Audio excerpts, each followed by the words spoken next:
নমস্কাৰ এটি গুৰুত্বপূৰ্ণ বাতৰি লৈ নিউজ নাওৰ ষ্টুডিঅ'ত মই মুকিবুল হুছেইন যোৰহাটত প্ৰথমবাৰৰ বাবে ট্ৰেডিশনেল কুংফু প্ৰতিযোগিতা সম্পন্ন নিউজ নাওৰ এক বিশেষ প্ৰতিবেদন যোৰহাটৰ টিয়ক চিকেবি মহাবিদ্যালয়ৰ ইনডোৰ ষ্টেডিয়ামত অলপতে যোৰহাট জিলা উচুবু সন্থাৰ উদ্যোগত প্ৰথমবাৰৰ বাবে জিলা পৰ্যায়ৰ ট্ৰেডিশনেল কুংফু প্ৰতিযোগিতা অনুষ্ঠিত হয় উল্লেখযোগ্য যে টিয়ক উচুবু সন্থা আৰু 5 ষ্টাৰ মাৰ্শাল আৰ্ট একাডেমীৰ সহযোগত অনুষ্ঠিত হোৱা প্ৰতিযোগিতাত যোৰহাট জিলাৰ আগশাৰীৰ ভালেকেইটা মাৰ্শাল আৰ্ট ক্লাবৰ প্ৰায় শতাধিক প্ৰতিযোগীয়ে অংশগ্ৰহণ কৰে উক্ত প্ৰতিযোগিতাত বিজয়ীসকলক সোণ ৰূপ আৰু ব্ৰঞ্জৰ পদকেৰে পুৰস্কৃত কৰা হয় প্ৰতিযোগিতাখনিত প্ৰথম শ্ৰেষ্ঠ দল সন্মান লাভ কৰে যোৰহাট বাহনাস্থিত ইপমেন একাডেমীয়ে আৰু দ্বিতীয় শ্ৰেষ্ঠ দলৰ সন্মান লাভ কৰে ইলাইট মাৰ্শাল আৰ্ট একাডেমীয়ে প্ৰতিযোগিতাত নৱনীতা সোণোৱালে কাৰিকৰী নিৰ্দেশক অসম উচুবু সন্থাৰ বিপুল তালুকদাৰে পৰ্যবেক্ষক ৰাষ্ট্ৰীয় পৰ্যায়ৰ বিচাৰক চাও কুমুদ গগৈ আৰু চিফু এছ সিদ্ধাৰ্থই মুখ্য বিচাৰক হিচাপে উপস্থিত থকাৰ লগতে বহুকেইজন খেলুৱৈয়ে বিচাৰক হিচাপে উপস্থিত থাকে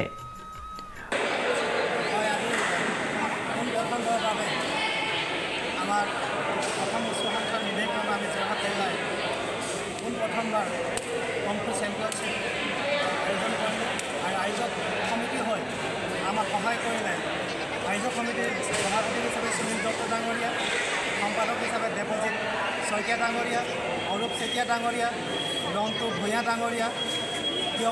কোচিং চেণ্টাৰ এইটো ক্ষেত্ৰতে বহুত ধন্যবাদ যাচিছোঁ এই প্ৰতিযোগিতাখনি বহুত সুন্দৰভাৱে তেওঁলোকে আয়োজন কৰিলে আৰু খেলুৱৈসকলে সুন্দৰভাৱে সম্বোধনা কৰিছে ৰাজসকলক সুন্দৰভাৱে থকা খোৱা ব্যৱস্থা কৰি দিছে এই ক্ষেত্ৰতে তেখেতসকলক আমি বহুত ধন্যবাদ যাচিছোঁ আশা ৰাখিছোঁ আগন্তুক কামতো তেওঁলোকৰ সহায় সহযোগিতা আমি পাই গৈ থাকিম আজি এই লক্ষ্য আছিল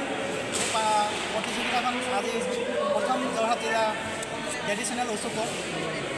ট্ৰেডিশ্যনেল কনফু চেম্পিয়নশ্বিপ আয়োজন কৰিলোঁ আৰু এই প্ৰতিযোগিতাখনিত আমাৰ যোৰহাট জিলাৰ অন্তৰ্গত 12টা ক্লাবৰ পৰা মুঠ 92 প্লেয়াৰ্ছে অংশগ্ৰহণ কৰিলে আৰু সকলো খেলুৱৈ সুন্দৰভাৱে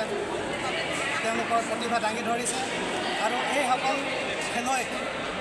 অসম উচ্চ সন্থাই এখন প্লেটফৰ্ম দিয়াৰ উদ্দেশ্যেৰে যিহেতু তেওঁলোকে কমফু খেলি থাকিলে এই চাৰ্টিফিকেটখন মান্যতা নাপায় আজি তেখেতসকলক মান্যতা প্ৰদান কৰিবৰ কাৰণে অসম উচ্চ সন্থাই এখন কমফু চেম্পিয়নশ্বিপ পাতি উচ্চ বেনাৰ কমফু চেম্পিয়নশ্বিপ পাতি এই খেলুৱৈসকলক উচ্চ আণ্ডাৰত পুনৰ অল আছামত প্ৰতিনিধিত্ব কৰিবৰ কাৰণে সুবিধা দিবলৈ চেষ্টা কৰিছে আশা ৰাখিছোঁ এই প্লেটফৰ্মখন পাই আমাৰ কমফু খেলুৱৈসকলে উপকৃত হ'ব আৰু ভৱিষ্যতে তেওঁলোকে আমাৰ উচুৰ সৈতে জড়িত হৈ আগন্তুক সময়ত নেশ্যনেল গেমছত এছিয়ান গেমছত বা নেশ্যনেল ইণ্টাৰনেশ্যনেল ক্ষেত্ৰত মেডেল পাই তেখেতসকলৰ নিজৰ প্ৰতিভা দাঙি সুন্দৰ প্ৰতিভা দাঙি নিজৰ প্ৰতিষ্ঠা লাভ কৰিবলৈ সক্ষম হ'ব প্ৰশান্ত গায়নৰ এক বিশেষ প্ৰতিবেদন নিউজ নাও